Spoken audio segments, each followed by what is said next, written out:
I know you've heard the story of the Nigerian Civil War, or should I say the Biafran War. It's been polished and taught in secondary and tertiary institutions across the country. However, this video is about a different story of the war. It's about the economic and manufacturing miracle of a short-lived country. It's the untold story of Biafra.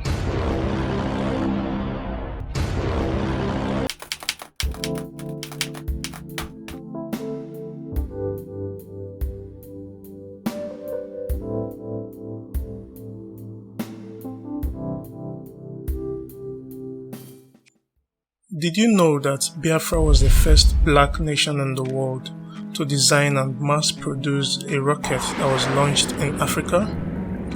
The rocket was called the Flying Ogbunigwe, and it was used in combat in 1967 against the Nigerian army in the Biafran War. Now, it's no news that Nigeria was founded on betrayals, murders, coups, and counter-coups.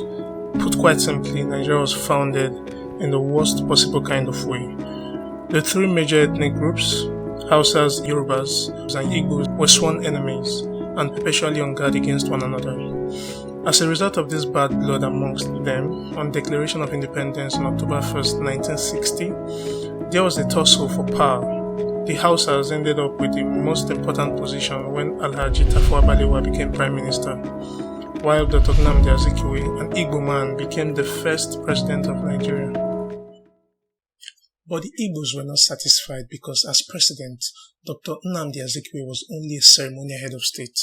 True power only existed with the head of government, and the head of government was Alhaji Tafawa Balewa, who was the prime minister.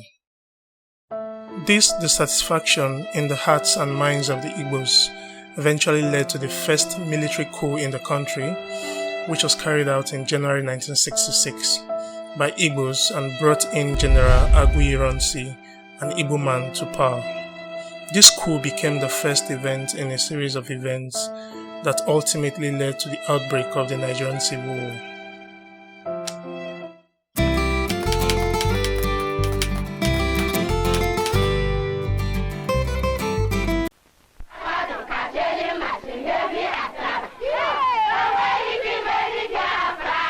On the 30th of May 1967, due to the pogrom that were carried out in the north by Northerners that claimed the lives of 30,000 Igbos, Lieutenant Colonel Odumegwu Ojukwu, who was the leader of the eastern region at the time, declared the Republic of Biafra and urged all Igbos to return home. The Nigerian government, led by General Yakubu Gowon, saw this as a declaration of war and acted accordingly by quickly placing an embargo on all shipping in and out of Biafra.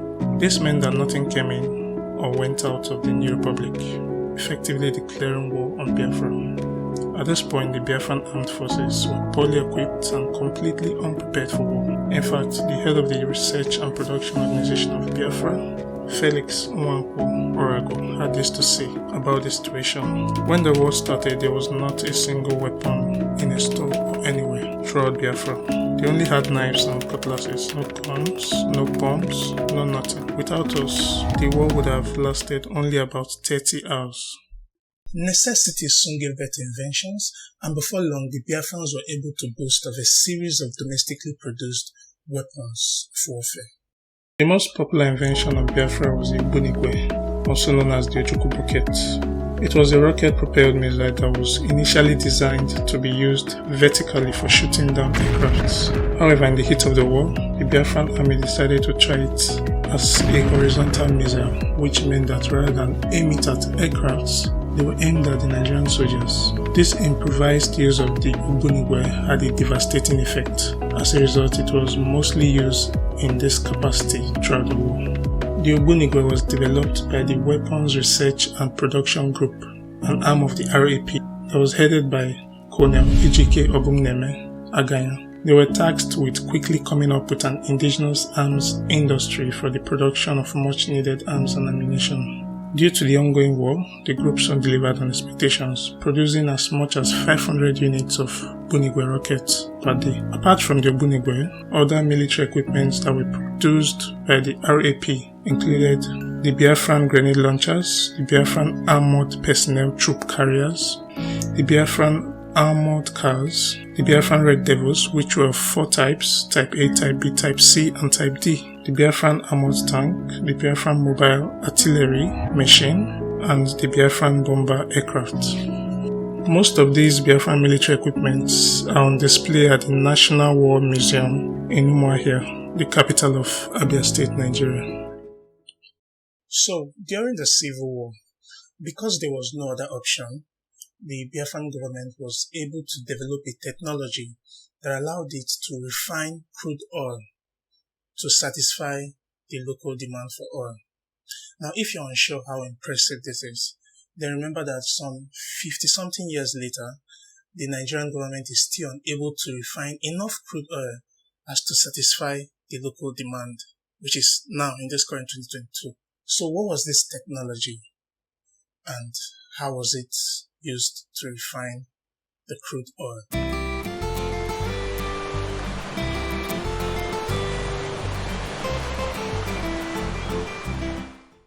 In June 1967, following the outbreak of war, Biafra immediately assumed the collection of royalties from oil companies doing businesses within its borders.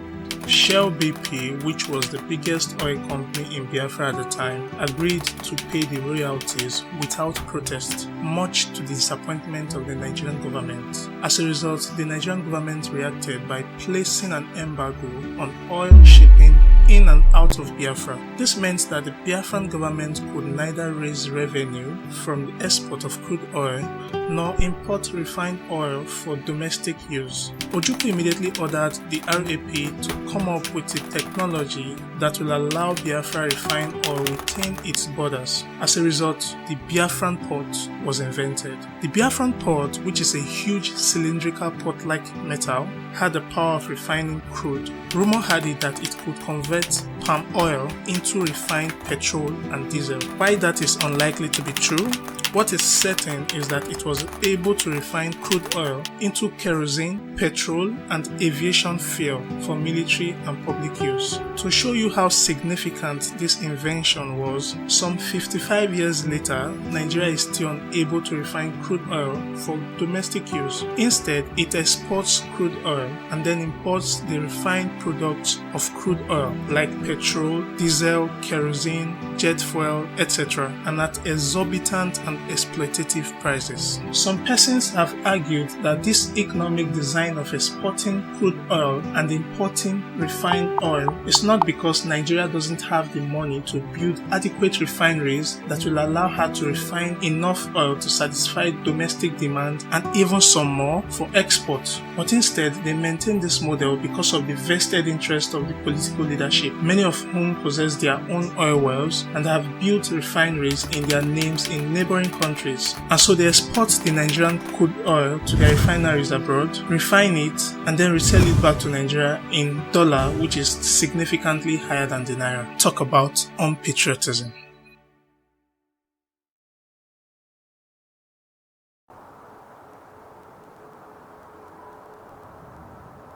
Two major airports and 5 minor airports were believed to have been built by the Biafran government between 1967 to 1969. The two major airports were the Uli Airport, codenamed Annabelle, and the Uga Airport, both in Anambra. The Uga Airport was initially built to serve as a base for military equipment coming into the country, but there is little evidence that there was ever any military equipment import through the airport. The Uli Airport, on the other hand, was the most important airport to the Biafrans during the war. All relief items that included mostly foods and medicines were imported through this airport. The airport was described by many as a wonder airport. Despite receiving between 15 to 20 flights each night at the peak of the war, the Nigerian Air Force, which were constantly hovering above this particular Uli airport, were unable to discover that an airport existed there. Annabelle, which was a code name for the Uli airport, was a pitch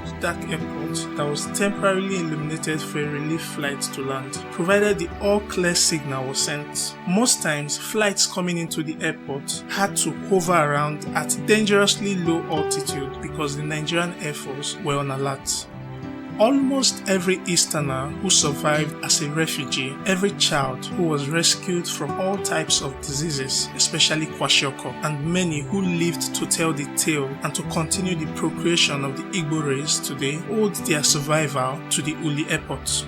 Also, the Biafrans had a highly structured and efficient delivery system that allowed them to distribute these logistics that primarily arrived at the Uli Airport across the entire eastern region.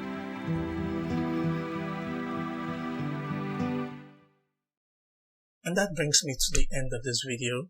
Thank you very much for staying till the very end. If you liked the video, please just give it a thumbs up.